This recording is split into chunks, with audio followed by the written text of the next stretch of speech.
बच्चों अभी तक हमने पढ़ा समतल दर्पण द्वारा प्रतिबिंब बनना और अवतल दर्पण द्वारा प्रतिबिंब बनना। अब हम आज पढ़ेंगे उत्तल दर्पण द्वारा प्रतिबिंब बनना। उत्तल दर्पण क्या होता है? जिसका तल पूरा हुआ। तो देखो बच्चों, पहली स्थिति क्या होती है इसमें? जब वस्तु अनंत पर हो। तो देखो उत्तल दर्पण में क्या होता है? इधर की तरफ पॉलिश होती है, इस तरफ पॉलिश होती है, तो वस्तु किधर रखी जाएगी? इस तरफ। उसका फोकस किस तरफ होगा? इस तरफ। वक्रता केंद्र किस तरफ होगा? इस तरफ। अब वस्तु रखी है अनंत पर। देखो हमने पहले वाली उसमें बताया था वीडियो में, अनंत से आने वाली किरणें फोकस पर मिलती है। ये पैरेलल चली, समांतर चली और उसके बाद कहाँ मिलेंगी? फोकस पर। कहाँ मिलेंगी? फोकस पर। अब देखो ये यहाँ पे फोकस पे मिल रही है। अब बता सकते हो ये प्रतिबिंब कैसा होगा? क्यों? क्योंकि ये प्रतिबिंब दर्पण के पीछे की तरफ बन रहा है। वस्तु इस तरफ है और प्रतिबिंब किस तरफ बन रहा है? इस तरफ बन रहा है। तो देखो हमने इसमें डॉटेड लाइन से दिखाया है, अगर वास्तविक होता तो किरण इधर से लौट जाती। तो क्या हुआ? पीछे जाके हमने खुद मिलाना पड़ा। ये वास्तव में तो मिली नहीं, तो ये क्या करा हमने? पीछे जाके मिलाया। तो मिलाया इसका मतलब प्रतिबिंब कैसा होगा?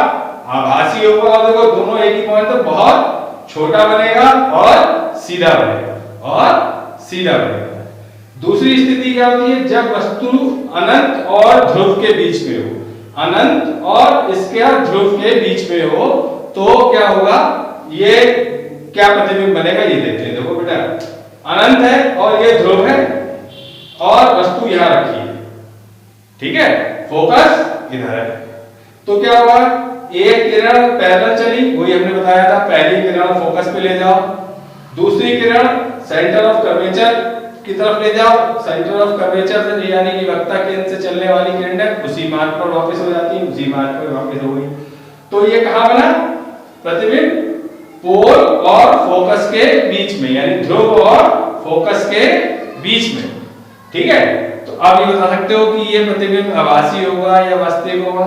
फिर वही बात कि अगर वास्तव में मिलती तो इस तरफ मिलती, पीछे पॉलिश है, किरणें वास्तव में तो पीछे जा नहीं सकती, इसलिए हमने इन्हें बढ़ाया है पीछे। तो ये प्रतिबिंब कैसा होगा? आभासी होगा। और कैसा होगा?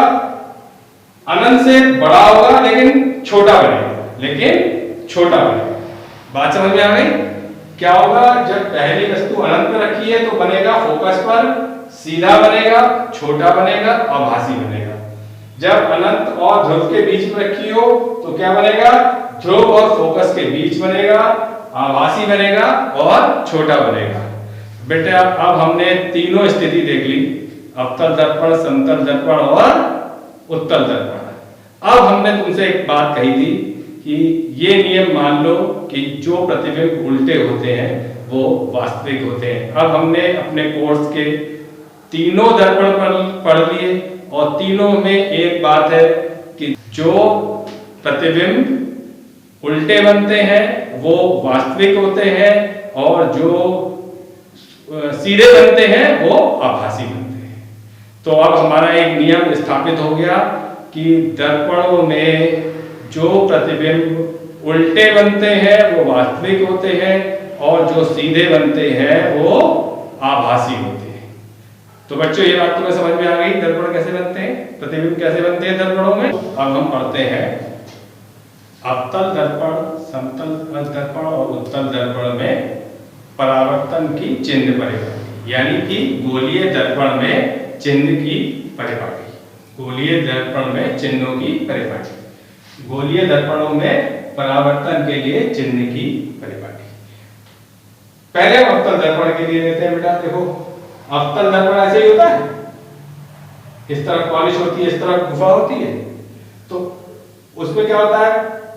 परावर्तक तल किधर होता है? इधर। पॉलिश होती है इधर। अगर हम कोऑर्डिनेट यानी निर्देशांक ज्योमेट्री के अनुसार रखें तो इस तरफ वाला जो होता है वो क्या होता है? माइनस। इधर की तरफ क्या होता है? प्लस। ऊपर की तरफ प्लस, नीचे की तरफ माइनस, ठीक है। अब अवतल दर्पण में फोकस दूरी किधर होती है? फोकस किधर होता है? उसी तरफ होता है जिस तरफ बस, यानी आपतित किरण जिधर आ रही है उधर ही फोकस होता है। तो इसका फोकस इधर होगा, वक्रता केंद्र इधर होगा, क्योंकि बेटा देखो गोला अगर पूरा करो जिसका ये हिस्सा है तो वक्रता केंद्र इधर ही तो आएगा। वक्रता केंद्र क्या होता है?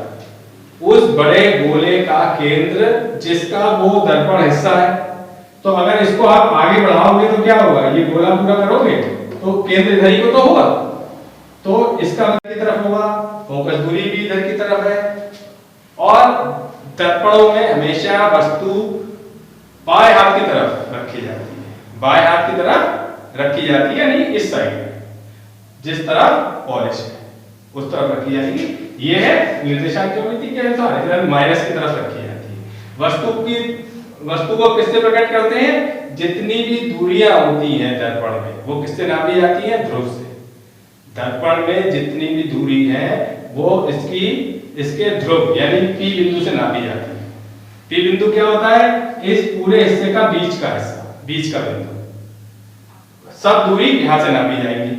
यहां से वस्तु तक की दूरी, जहां वस्तु रखी होगी वो क्या कहलाएगी? U। जहां प्रतिबिंब बन रहा है उसकी और पोल से दूरी क्या कहलाएगी? V।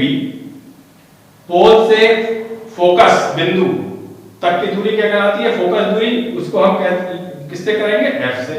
और वक्रता केंद्र वक्रता त्रिज्या, वक्रता त्रिज्या को किससे लिखेंगे? यहां पे त्रिज्या कर लो बेटा।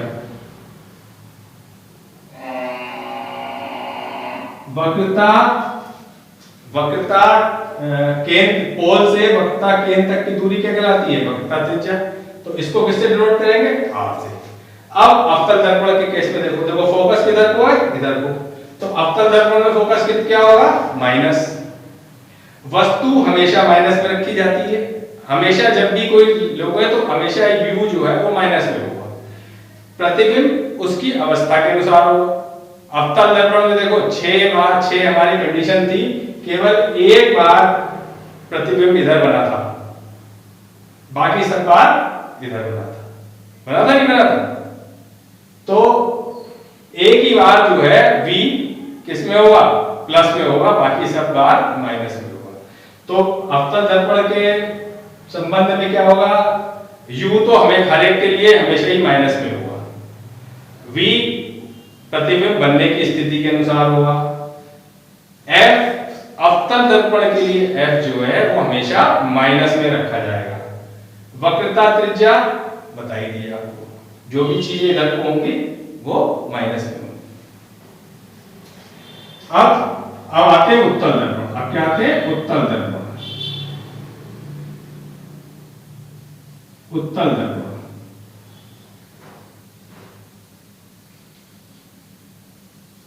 देखो बेटा, इसमें क्या होगा? पॉलिश इधर की तरफ होती है तो वस्तु किधर रखी जाएगी? इधर की तरफ रखी जाएगी। तो U तो इसके लिए भी माइनस होगा, लेकिन इसका फोकस किधर होगा? इस तरफ होगा। तो ये किसमें आया? प्लस में। ये किसमें आया? प्लस में। तो उत्तल दर्पण की फोकस दूरी हमेशा किसमें होगी? प्लस में। हमेशा किसमें होगी? प्लस में।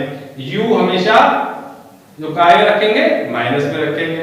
और उत्तल दर्पण के केस में हमने दोनों बार देखा था कि प्रतिबिंब इधर ही बन रहे थे, तो ये कैसे बनेंगे? प्लस में। ठीक है, समझ में आ गई बात? तो ये हमारी रही पूरी चिन्ह परिपथ कि उत्तल दर्पण में हमेशा फोकस माइनस में, उत्तल दर्पण प्लस में लिया जाएगा, अवतल दर्पण में माइनस में लिया जाएगा। समझ में आ गई?